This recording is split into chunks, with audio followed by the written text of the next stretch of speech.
കളിക്കളത്തിൽ നിന്ന് വിസ്മയമായി ഉദിച്ചുയരുക എന്ന് പറഞ്ഞാൽ അതിതാണ്. 2023 ഡിസംബറിലെ ഓസ്ട്രേലിയൻ പരമ്പരയ്ക്ക് ശേഷം അന്താരാഷ്ട്ര T20 ടീമിൽ നിന്ന് പൂർണ്ണമായി മാറ്റി നിർത്തപ്പെട്ട ശ്രേയസ് അയ്യർ ഇന്ന് ഇന്ത്യൻ ക്രിക്കറ്റിന്റെ സിംഹാസനത്തിലേക്ക് രാജകീയമായി തിരിച്ചെത്തിയിരിക്കുകയാണ്.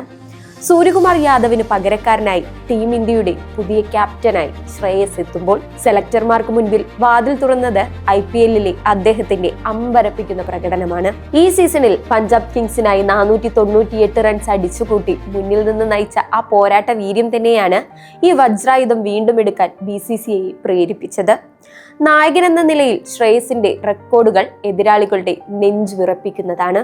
2025 പഞ്ചാബിനെയും ഫൈനലിൽ എത്തിച്ച ചരിത്രം, അതിനിടയിൽ 2024 കൊൽക്കത്തയ്ക്ക് IPL കിരീടം നേടിക്കൊടുത്ത മാസ് ലീഡർഷിപ്പ്, ഒരേ വർഷം വരാനിരിക്കുന്ന ഒളിമ്പിക്സും ലോകകപ്പും ലക്ഷ്യമിട്ട് ഇന്ത്യൻ ക്രിക്കറ്റ് വലിയൊരു വിപ്ലവത്തിനൊരുങ്ങുമ്പോൾ ശ്രേയസിന് കൂട്ടായി വൈസ് ക്യാപ്റ്റന്റെ റോളിൽ തിലക് വർമ്മ കൂടി എത്തുന്നുണ്ട്.